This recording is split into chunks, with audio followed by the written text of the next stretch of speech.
कि हमको फादर यानी शिव बाबा हमको ये कहते हैं और ब्रह्मा के तन से कहते हैं, क्योंकि उन्हें तन तो चाहिए ना, वो तो निराकार है। जैसे आत्मा सबकी निराकार है, तो हर आत्मा को ये शरीर चाहिए। तो ब्रह्मा के तन से कहते हैं।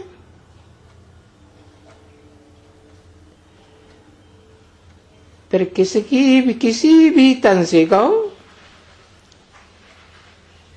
क्योंकि ब्रह्मा नाम तो अनेकों के हैं।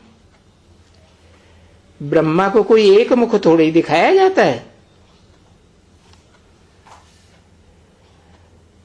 अब तुम अर्जुन के तन से कहो या किसी के भी तन से कहो,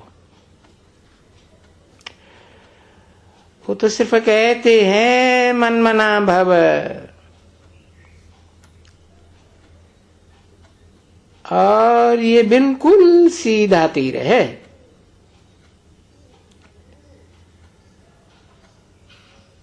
एक ही समझाने का ज्ञान बाण है कि मुझे याद करो, विचारी याद न करो, एक को याद करो। ऊंचे ते ऊंचे भगवंत को पहचान करके याद करो, और तो सभी देह के संबंध छोड़ मुझे याद करो।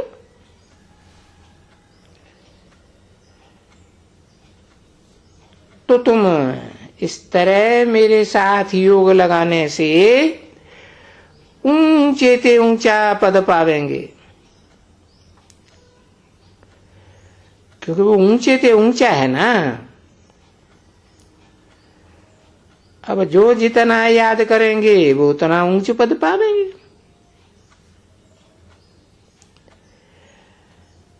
तो उनके साथ योग लगाने से तुम ऊंचे ते ऊंचे बन जाएंगे ना। उनके साथ ऐसे नहीं कहा उस एक के साथ, सिर्फ निराकार के साथ नहीं। वो निराकार भी जिन ब्रह्मा नामधारियों के बीच में परम ब्रह्म में परमानेंट प्रवेश करता है वो है ऊंचे ते ऊंच पार्टधारी। तो उसके साथ योग लगाने से ऊंचे ही बनेंगे।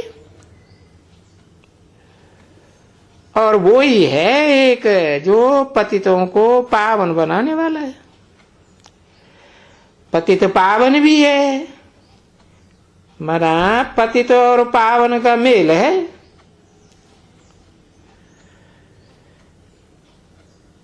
तो संग के रंग से पतित भी पावन बन जाएगा। वो निराकार बाप तो निराकारी धाम से आता है ना। जिस निराकारी धाम में परम धाम में सब आत्माएं पवित्र ही रहती है। तो उसको तो अपना शरीर ही नहीं है, तो पतित कैसे होगा? जन्म मरण के चक्र में ही नहीं आता। वो तो अकर्ता भुक्ता है, तो सदा पावन है, एवर प्योर है। तो उसे याद करने से हम भी पावन बन जाएंगे।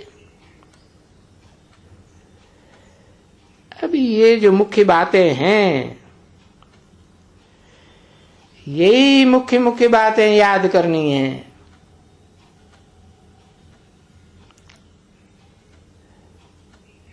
हाँ, ज्यादा तिक तिक तिक तिक तिक तिक, अरे तिक तिक बाबा तुमको समझाई है ये बात बाबा ने। तो ये टाइम लगाया है ना, बहुत तिक तिक करने में, समझाने में बहुत टाइम वेस्ट कर दिया। खुद ही नहीं समझे हैं तो तिक तिक करते रहते हैं। और समझना क्या है, वो देखो गीता में भी तो कहा है,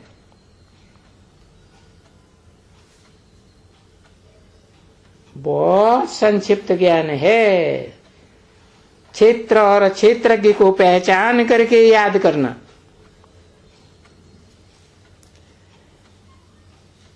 क्षेत्र अर्जुन का तन बताया, बोला है ना, इदम शरीरम कौन्तेय क्षेत्रम इत्यभिधीयते। हे अर्जुन, ये तेरा जो शरीर रूपी रथ है यही क्षेत्र है, धर्म क्षेत्र है, कर्म क्षेत्र है, central point of the world है। अब इस बात को समझते हुए कितना टाइम हुआ तुम बच्चों को?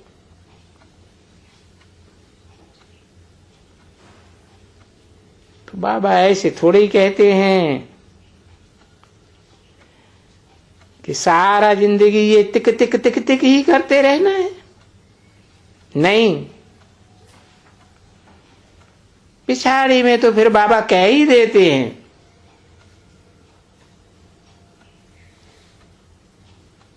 कि भाई अब इस समय में जास्ती तिक तिक नहीं करो,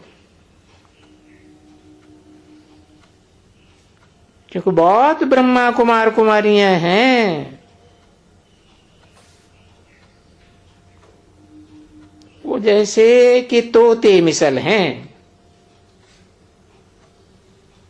जैसे तोता है ना, रट्टा लगाता है बात का,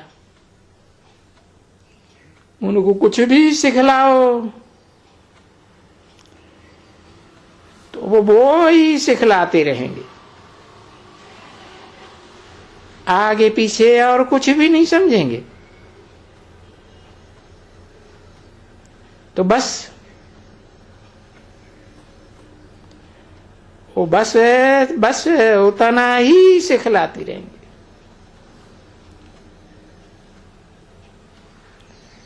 और बाप अगर वो ही बात समझाते रहे, वो तो तुम खुद थक जाओगे सुनते सुनते। ऐसे तो फिर कोई कोई तंग भी हो जाते हैं, कहते हैं अरे ये बाबा की मुरली तो एक ही प्रकार की है, बार बार वही रिपीटिशन।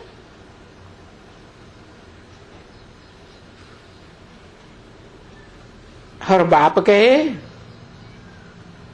आज तो मैं तुमको गुहिते गुह्य पॉइंट सुनाता हूं, रोज गुह्य बातें बताता हूं।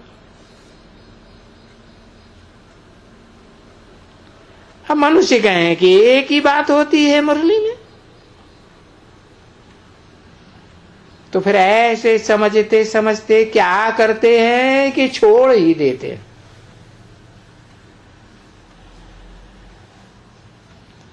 एक ही मुरली में देखा, दो मुरली में देखा,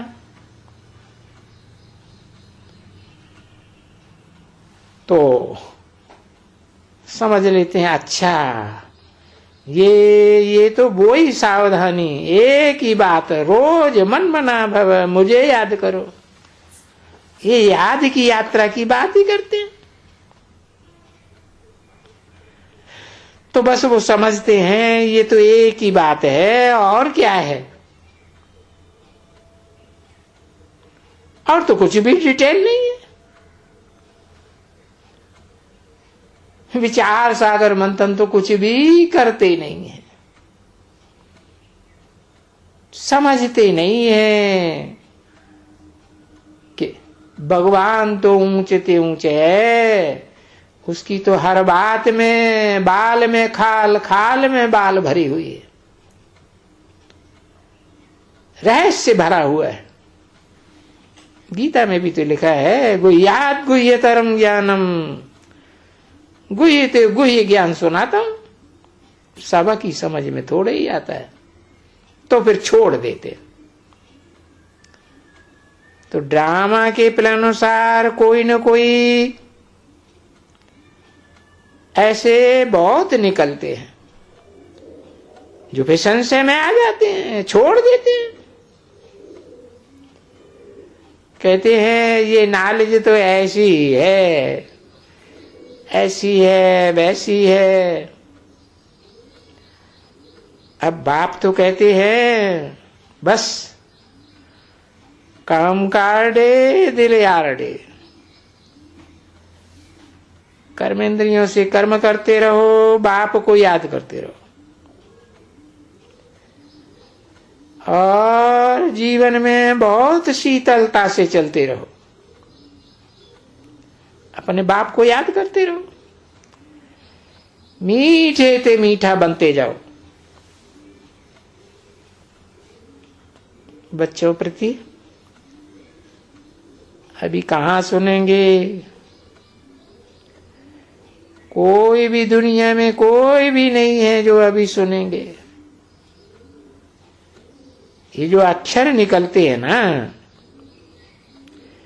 मीठे मीठे रूहानी बच्चों प्रति, अब ऐसी बात तो कोई कॉपी भी नहीं कर सकेंगे। मीठे मीठे सिकिल दे रूहानी बच्चों प्रति, रूहानी बाप और दादा का दिल व जान से करो प्रेम से याद प्यार। Good night. मीठे मीठे रूहानी बच्चों प्रति, रूहानी बाप की नमस्ते।